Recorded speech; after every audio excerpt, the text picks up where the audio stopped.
This lecture was about science and the Arab Spring. This is a question that has been in the heart and in the minds of many people in the Arab world for the last 18 months. We have all been trying to understand the reasons behind the Arab Spring. And those of us working in science and technology and higher education have been trying to understand how this Arab Spring will impact the state of science and technology and higher education. As human beings, we have to try and influence our societies and influence our decision makers to pay more attention to socioeconomic development. I think scientists and technologists and higher education personnel have to take the moral high ground on issues related to human rights and the freedoms of the individuals, and also to try and generate ideas that can be adopted by policymakers to achieve tangible results in terms of socioeconomic development. Science in the Islamic world has had long history. This part of the world was a hub of groundbreaking science for almost a millennium. At the moment, Arab states are not doing so well in science and technology, with some exceptions. We are hopeful that science would become again the means adopted by governments to address immediate challenges that face our countries, such as water, energy, health, agriculture, food security, and also to contribute to wealth creation for the people, and to again find a slot for the Arab civilization on the world map and help the Arab countries contribute to the culture or the cultural heritage of the world. Thank you very much. Thank you.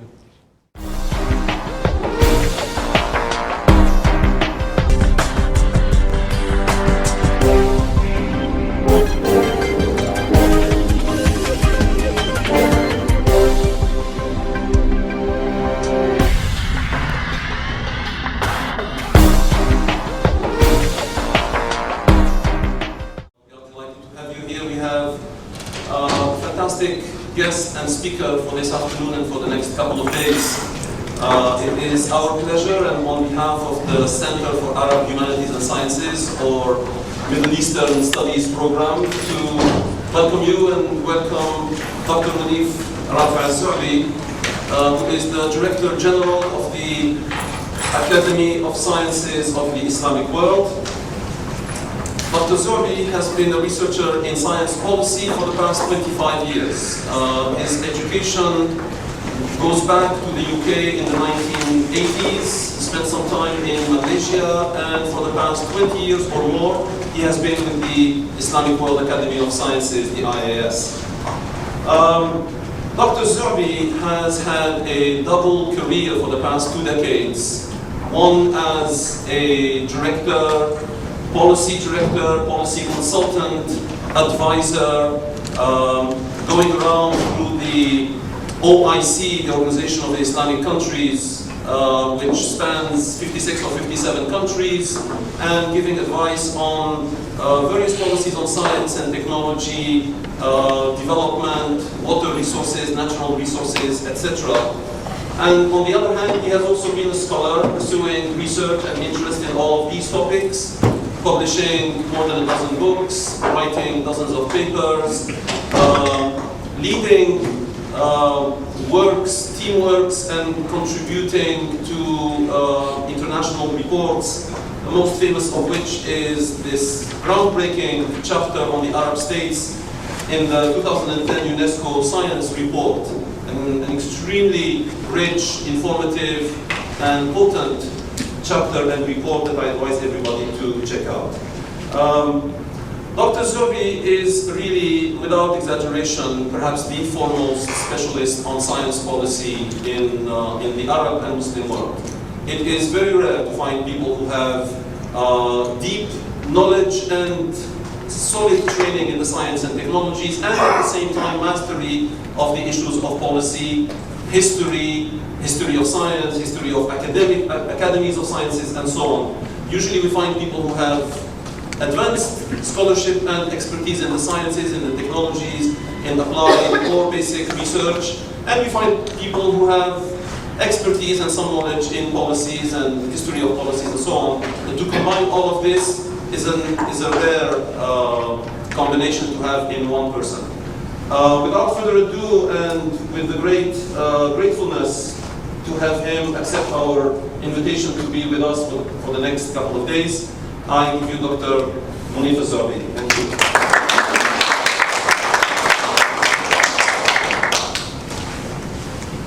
Thank you very much. Wow, that was some introduction that I probably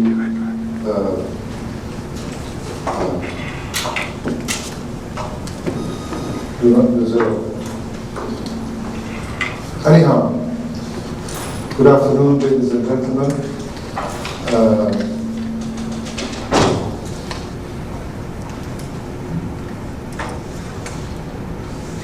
We're starting. This afternoon, I will talk to you about science and the science landscape in the Arab world and the so-called Arab Spring. Yes. 32% of the world's well-known natural resources of natural gas and natural oil, probably even more than 32% in terms of oil, are found in the region.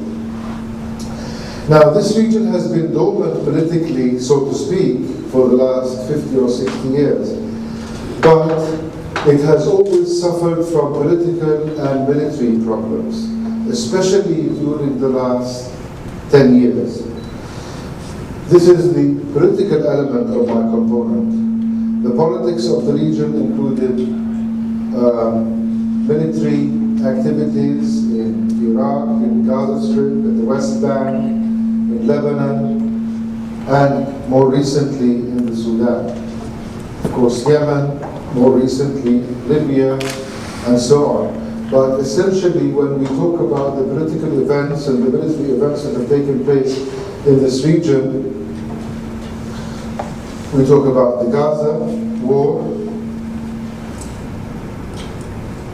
Lebanon, and Sudan. So, at the regional level, international level, we've witnessed a number of regional conflicts, essentially that have had a serious military component in it, and casualties, of course. At the national level, governance in the majority of Arab countries has been and is in a state of turmoil, because Arab governments are torn between two aspects of security. They have a dichotomy. They want to maintain law and order on the one hand, and cannot do this whilst adopting good governance strategies, including the practices of democracy, rule of law, and promoting accountability and combating corruption. This is the story of many developing countries, and as many developing countries do not have the ability to play both roles at the same time. rule of law, for example, has been discussed and assessed and quantified by people like Kaufman of the World Bank, or formerly of the World Bank, who identified the rule of law as a yardstick as important as the MDGs, the Millennium Development Goals. It is the foundation of safer societies and the basis of security. The rule of law has been addressed also at the very famous Arab Human Development Report, which was published in 2003, which called for a fair and predictable rule of law to prevail, for societies to function better. Now, recent research by the World Bank and others has revealed that countries do not fare so well in this part of the world as far as rule of law is concerned. These are the countries that have been studied in order of distinction.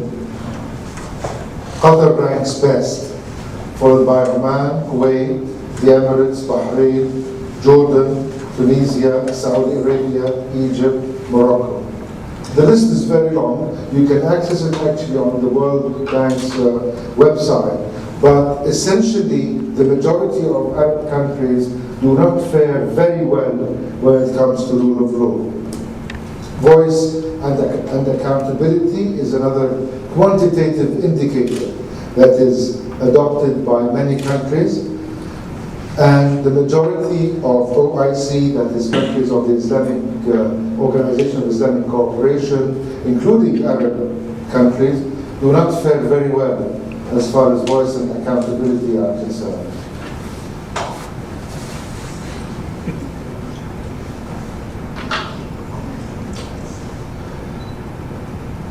"18 Arab countries and territories registered a decline in voice and accountability between 1998 and 2007, foremost among which are Egypt, Jordan, Kuwait, Lebanon, Libya, Morocco, Oman, Syria, Tunisia, UAE, the West Bank, Gaza, and Yemen." So this was a snapshot of the regional problems and the national problems that Arab countries have faced on the eve of the Arab Spring, which started in Tunisia in December 2010. Essentially, there was governance chaos in the majority of Arab countries and the majority of developing countries as well. Governance chaos affects all aspects of society. It affects a country's relations with its neighbors, internationally, affects internal politics, and affects development sectors, including research and development, as well as higher education. In a nutshell, governance chaos means that, for example, lack of meritocracy when it comes to appointments. It means lack of policies to achieve socio-economic development or address serious problems. So this is one aspect of the Arab Spring, and since I'm not a politician, I always go back to my area of specialty and talk about science and science policy.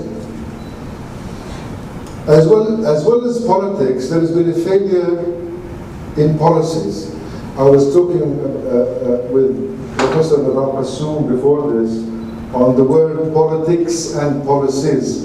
In Arabic, there's a word to describe politics, that is siyasa, and policies, siyasat. And Arabs know the difference between the two. The same goes for English, politics and policies, but not in French or Russian. It's the same word that describes the two things in French and Russian, as far as I know, and other languages. There's a big difference, of course. Now, as far as science is concerned, in this part of the world, this area has been, as we mentioned earlier, home of groundbreaking science for 1,000 years. And policymakers today in the majority of Arab countries try and invigorate or reinvigorate interest in science and technology by mentioning the fact that this area was a hub of science for millennia.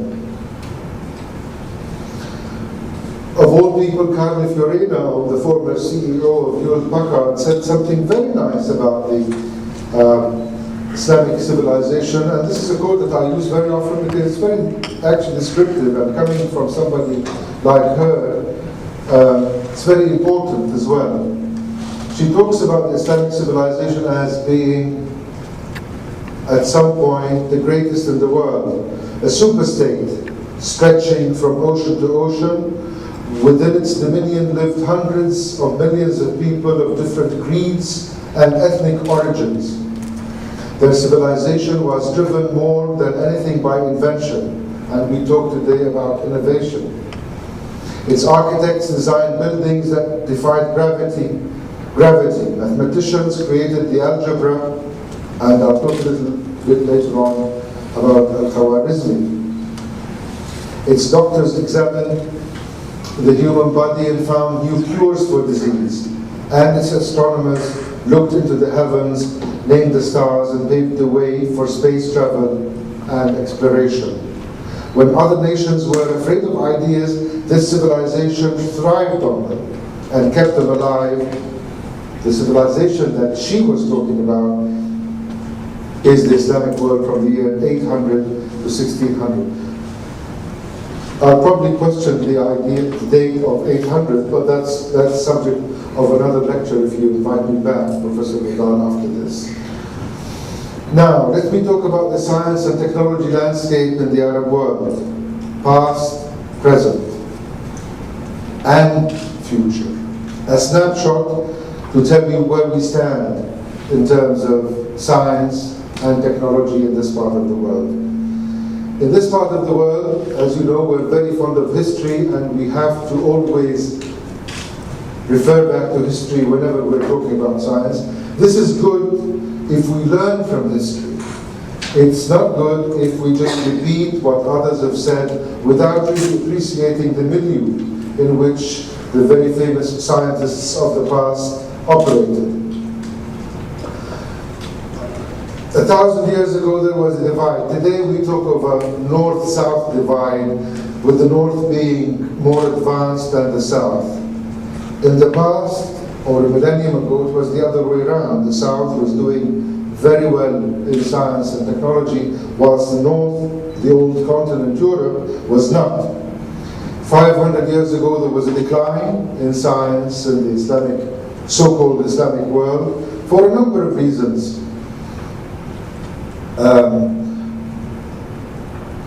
The various military conflicts that took place,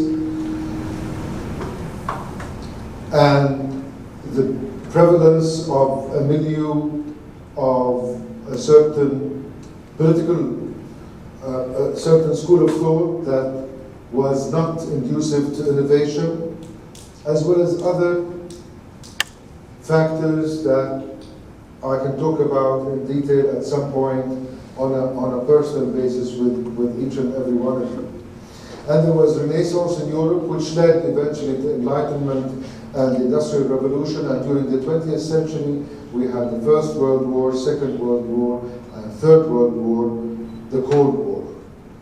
I'll very briefly take you through this timeline and take you back to the time of Abdul Malik, who was essentially one of the first politicians from the Islamic civilization to appreciate science and what science could do. He instituted new mechanisms of government and supported the development of tools and means to run his superstate.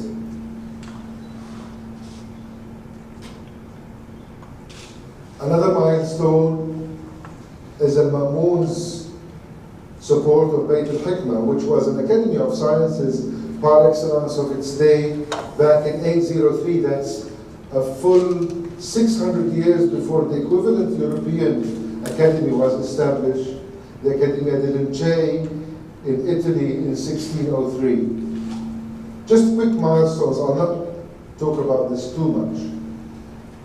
Al-Ma'mun was very famous not only for, it's questionable whether he established Bayt al-Hikmah or not, but he was the patron par excellence of his day of a massive translation movement that really translated and filtered all ancient sciences and reorganized them, revamped them, and enhanced on them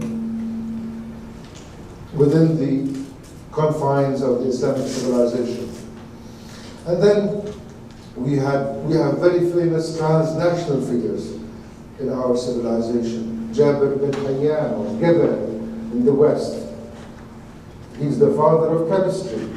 He practiced medicine and alchemy in Kufa around 776 AD and reported to have studied under Imam Ja'far al-Sadiq and the Umayyad prince of Khalid ibn Yazid. Al-Khwarizmi, very famous mathematician, astronomer, and geographer, perhaps one of the greatest mathematicians who ever lived. Ibn al-Haytham. If you're interested in Ibn al-Haytham, there is a YouTube lecture by Professor Charles Falco of Phoenix, Arizona, on the tremendous influence that Ibn al-Haytham has had on science and optics. Some people have described him as the scientist of the millennium. He was asked during his long scientific career to find ways of controlling the flood of the Nile, and his scientific pursuits, which included optics, mathematics, physics, medicine, reached level of outstanding excellence.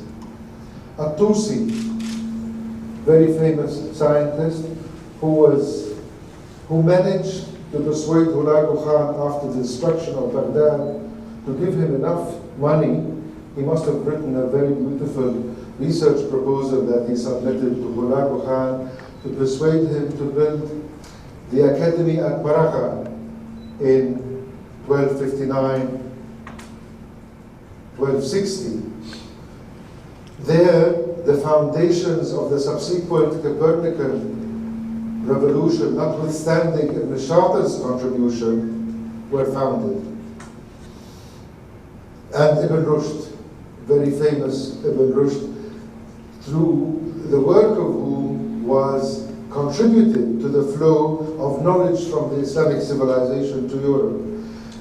Whenever we talk about Ibn Rushd, this painting by Raphael comes into mind. This is the Academy of Athens, in which you find all sorts of very famous scholars of history, including Ibn Rushd. Apparently this is Ibn Rushd here. There, dark-skinned figure. He's the only one to get a place in Raphael's painting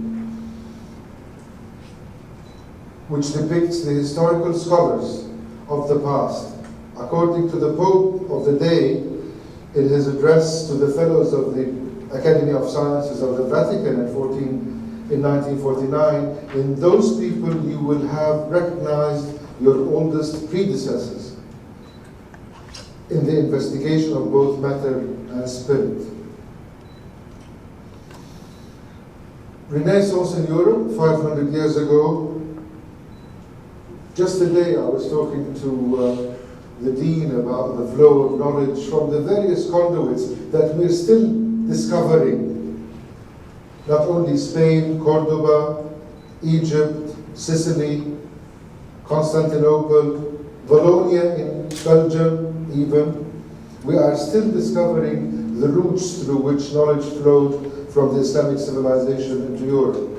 And then we had, in this part of the world at least, the dominant power was the Ottoman Empire. From around 1518 in my part of the world to around 1918. For 4 centuries, the Ottoman Empire was the dominant power in the Middle East. Now, there were manifestations of interest in in science and technology by the Ottoman Empire, but actually there were 2 centuries in which this part of the world, in terms of science and technology, were dormant. That's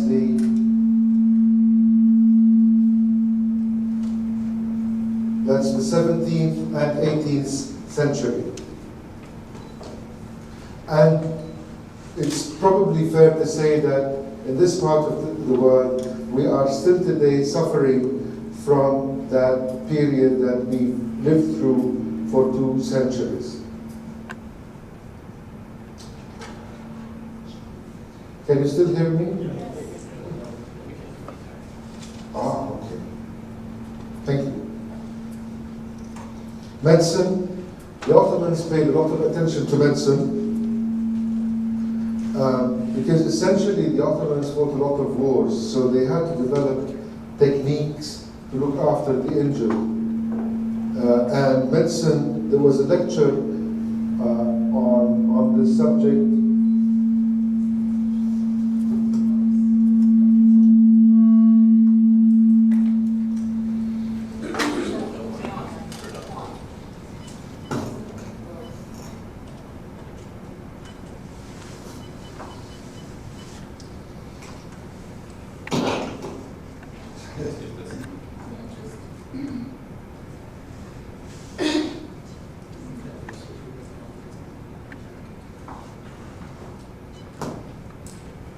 Let's see if we can hear you. Try that. Can you hear me now? Yes. Okay, you're fine.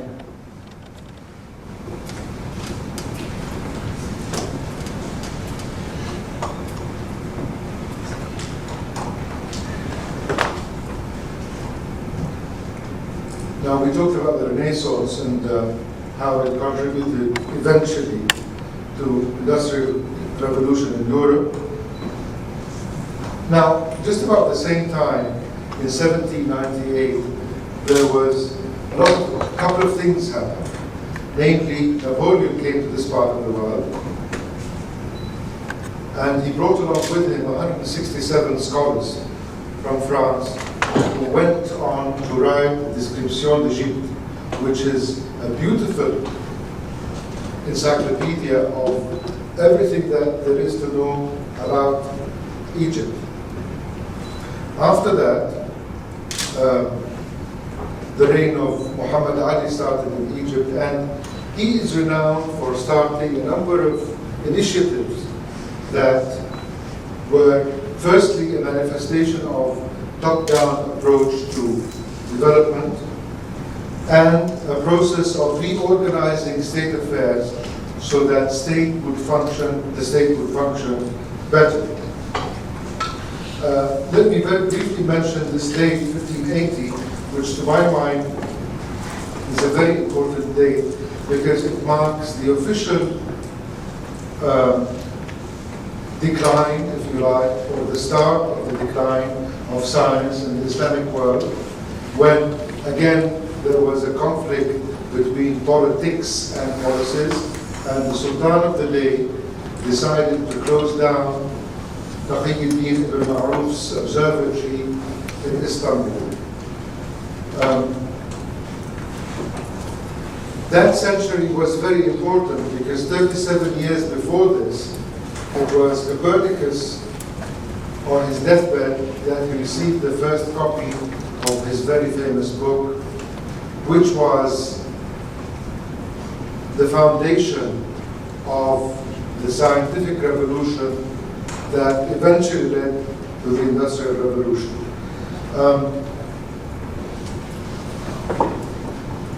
Now, Napoleon, as I said, was responsible for bringing over those very famous scholars who went on to prepare this Description d'Egypte, which was, part of it actually was recently lost in the very famous fire that engulfed the Institute d'Egypte a few months ago as a result of the Arab Spring.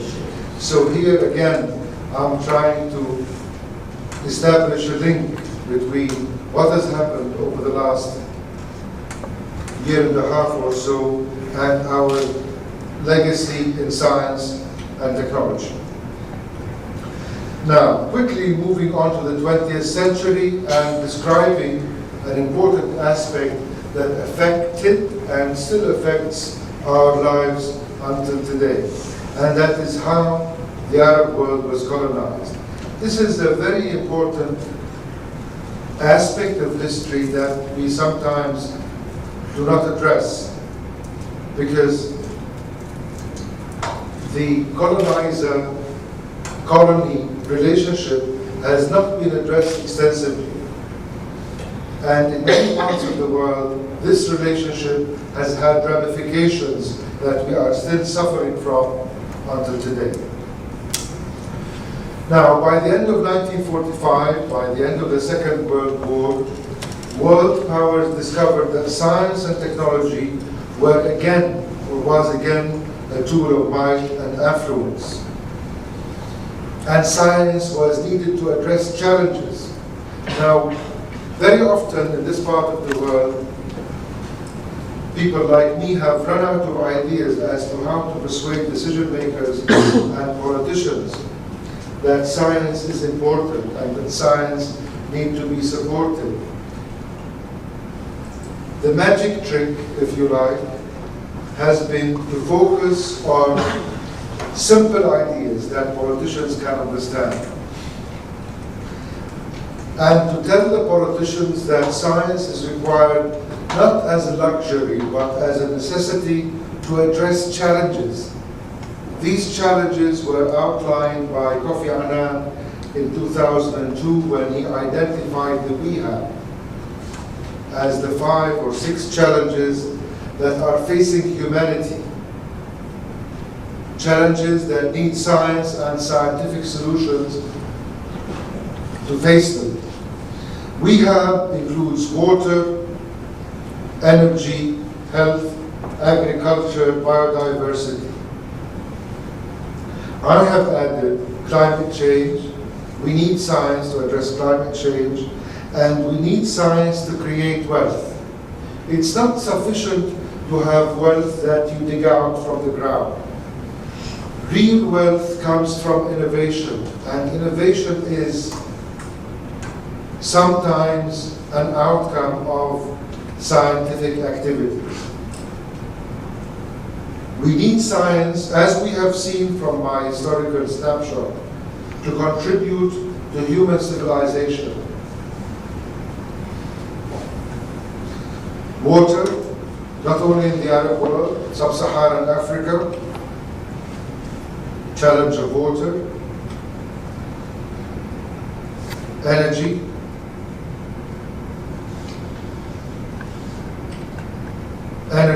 many countries in this part of the world have a lot of oil resources. Iraq, Saudi Arabia, Gulf states, Kuwait, Libya, Algeria, Egypt, Syria. But many countries do not have any oil resources and are dependent on imported oil and oil products such as Jordan and Tunisia. These countries face a serious problem. Not only are they short of water, but they're short of energy as well. So their problems are compounded. Health, agriculture, biodiversity, climate change, wealth creation, contribution to world civilization. These are the challenges, the practical manifestations that you can present to politicians and scientists and tell them this is what you need science for. Of course, you need science for many other things as well. You need basic science to really establish the capacity to understand what's going on in the world.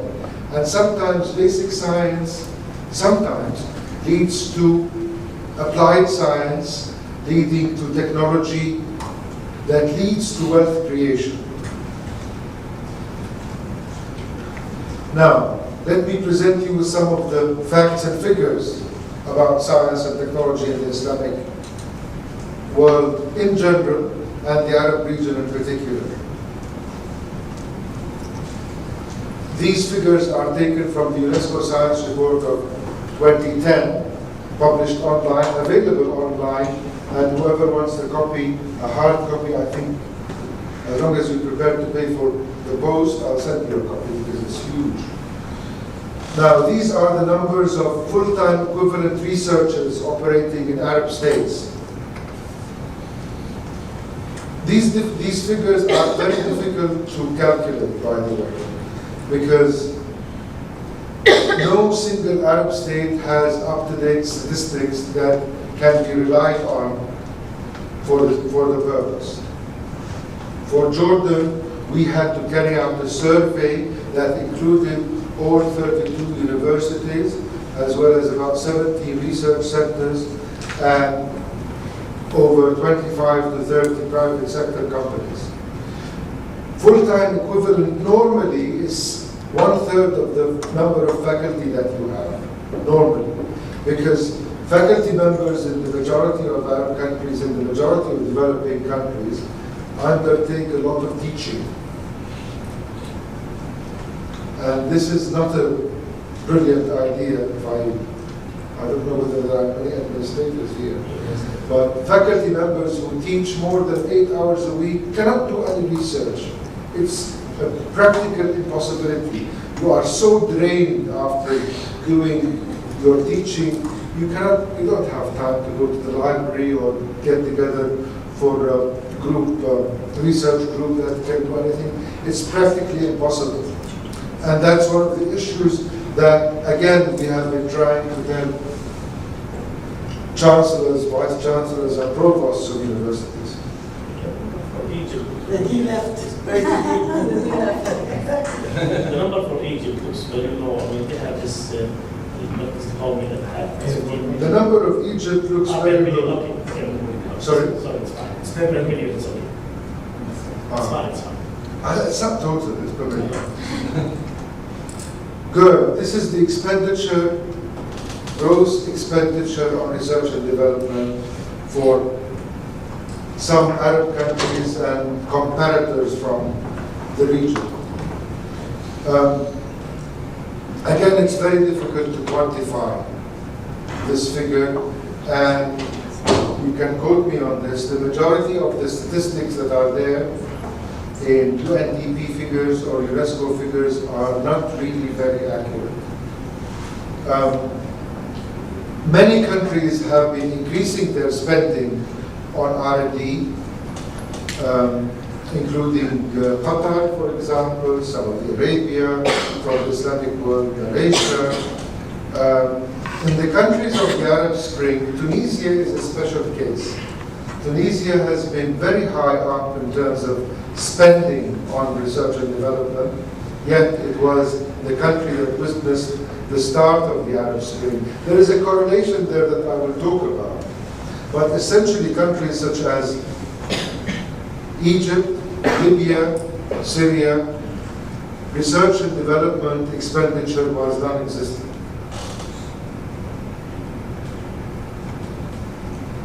Qatar, as I mentioned, was aiming to spend 2.8% of its GDP on research and development.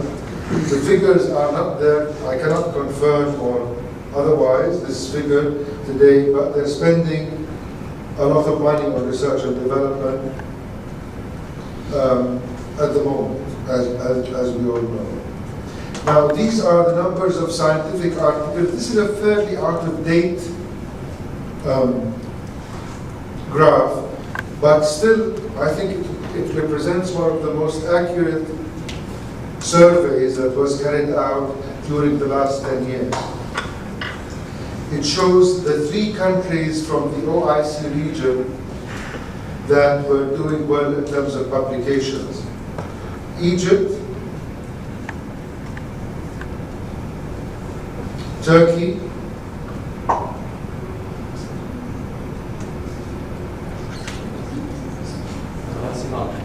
and Iran.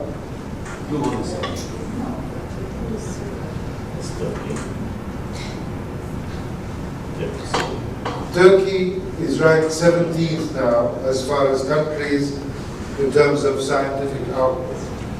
The majority of Arab states are not doing so well in terms of publications for a number of reasons that all of you know very well, of course. For a start, the number of ISI-listed journals that are emanating from the Arab world is almost non-existent. Research output in general is very weak, and the number of joint publications emanating from the Arab world and Europe is also very low. These are the scientific articles per million population published in the various Arab countries. Emirates is there, 143 scientific articles per million population. Egypt is there with 44 articles per million population, but considering that Egypt is a country of 79 million people, the total figure for Egypt is fairly high. Comparison as to what has been and what is in terms of publications. The majority of Arab countries have done well in this department. However, the total scientific output of not only the Arab world, but the Islamic world has been very low compared to OIC, to Europe and America, or even some people claim to one university in the US, such as MIT or Harvard. This is the Knowledge Economy Index, which is an amalgamation of a number of factors that describe whether a country is ready to join the club of knowledge economies. Qatar is leading, of course, followed closely by the United Arab Emirates, Bahrain, Kuwait, Jordan, and Djibouti is way back here. Ranking of universities, the AUS, the academy for which I work, was partly responsible for promoting the idea of ranking of universities in the Arab and Islamic world. We first mentioned this back in 2003 and said that at the time there was no university amongst the world's top 1,000 universities from the OIC, that is from the 57 countries of the OIC. Over the last 10 years, some universities have climbed up in ranking, including the University of Malaya in Malaysia. At some point, Cairo University, after Dr. Al-Baradi got his Nobel Prize, a couple of universities from Turkey, and more recently, King Saud University in Saudi Arabia. This is King Saud University in Saudi Arabia. Now, let me go back to the way that essentially the decision-making process in our part of the world has been taken, including in science and technology. And this top-down approach. The roots for this we can talk about for a very long time. Why is it that we in this part of the world do not do things unless and until we are told to do so by our superiors? Very few people take the initiative. I have an explanation for this that I'll tell you about, but this is essentially a problem that we have had to face not only in science and technology and higher education, but in society as well. And we have this dichotomy of patronage and support. We have initiatives by heads of state, prime ministers, politicians taking the initiative to support and implement scientific projects. But very often this support runs out of steam 1 or 2 or 3 years down the road. There are examples of this, hopefully not of projects that will run out of steam, but projects that have been started as a result of the interest of the head of state. We have KAUST in Saudi Arabia, King Abdullah University of Science and Technology. We have the Education City in Qatar, Masdar in this part of the world, Sesame in Jordan, which is a project that should become a regional hub for joint research work involving a number of Arab countries. And we have the Bibliotheca Alexandrina, which for 10 years was a beacon of knowledge sharing and knowledge promotion. I'll go back to the politics viewpoint and talk about this proverbial sine wave of interest in science and technology. This is what we have in this part of the world, and this we mentioned in the UNESCO Science Report. Interest in science and technology in this part of the world is not sustainable most of the time. It comes and goes. Sometimes it's politically correct for politicians to pay a lot of attention to science and technology, and sometimes it's not. And science cannot blossom without sustained funding. This is the key issue that we need to get across to our politicians and decision makers throughout the world. Politicians, on the other hand, ask scientists and science policymakers whether science has delivered or not, whether science has been really useful as far as delivering answers or providing answers to development issues. Has science been convincing to the youth? Arabs, essentially in the 22 Arab states, are young. 30% are below 15 years of age, while 60% are below 25 years of age. Arab population in 2007 was 380 million, and 100 million new jobs had to be created by 2020. Just as the region's rapid population growth over the past several decades has placed the region's ecosystems at risk, it has also created an expanding pool of frustrated young workers unable to find jobs that match their levels of education. In countries such as Egypt and Tunisia, increased enrollment in universities has led to an army of graduates with no jobs to go to. And this was the missing link in the development value chain. This is the development value chain that we talk about. Very often, our decision makers are unable to link input to output. If you are building more universities and more schools, especially more universities, you naturally have a lot more graduates.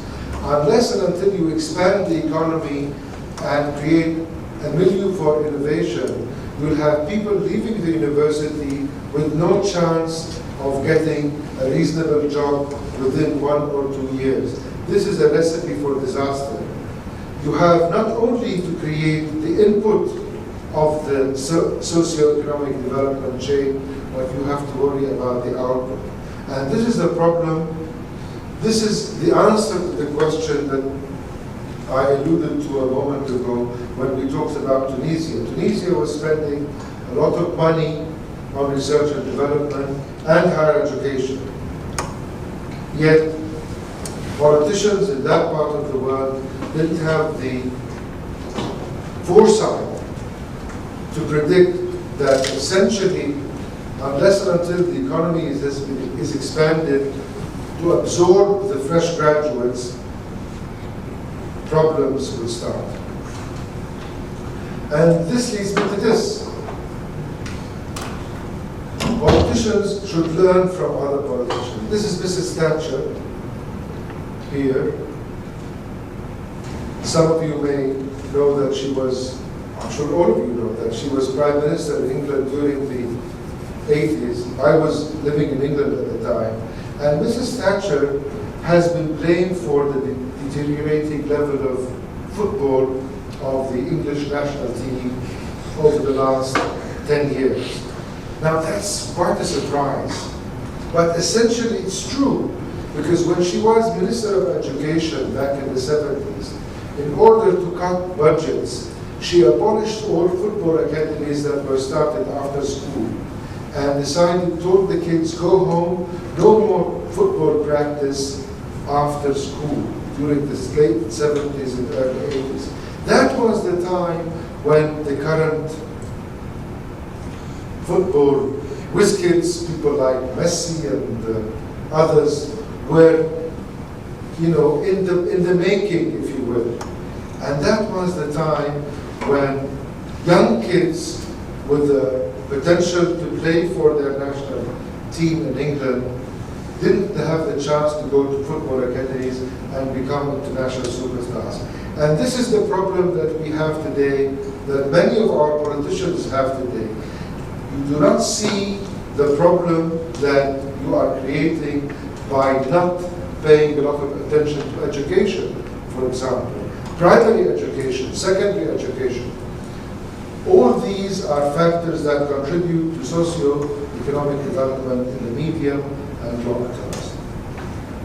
So this is the question again.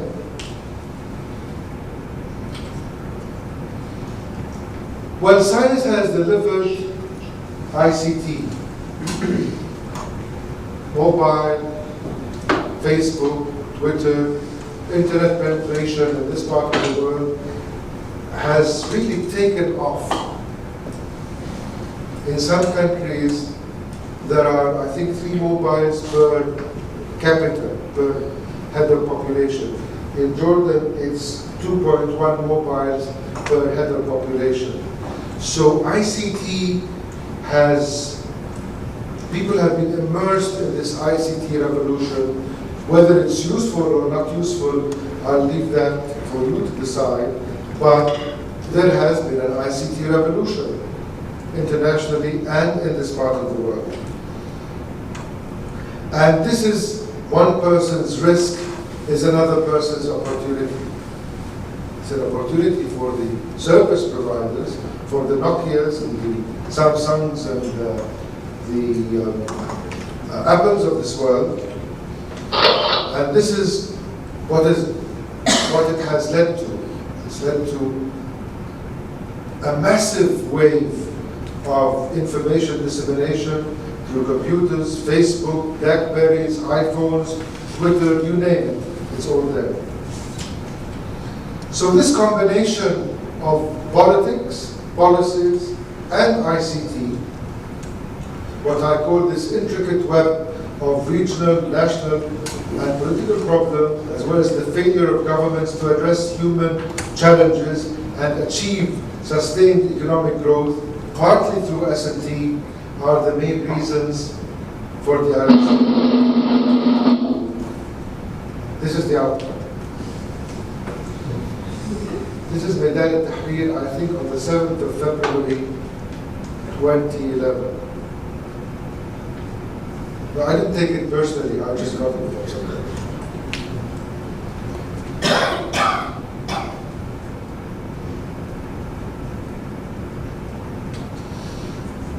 Let me now wrap up the various elements that I talked about during this presentation. I mentioned that the aim of government in many parts of the world, including Arab and developing countries, is continuity, continuity, continuity, security, and being here tomorrow, which is also continuity. Now, this is not a typo, it's not a spelling mistake. This is the aim of government, whether in this part of the world or any part of the world. However, in other parts of the world, there are built-in mechanisms to ensure that at some point there is a shift in direction as far as policies are concerned. Science, on the other hand, and this brings me back to my original question. Science is not about that. Science is about being here in a better tomorrow. partly by mitigating risks to humans, risks to the environment, risks to natural resources, risks to humanity. My conclusion, therefore, is that the Arab Spring, as I've said, is a result of a number of problems over the last 6 decades, failure at the regional or international, regional and national level, and also the failure of our societies, perhaps, to find an exit strategy for leaders. This is a very big problem that professional politicians, people unlike me, can tell you about. The problem, as far as the policies element is concerned, is that we have one shade of security.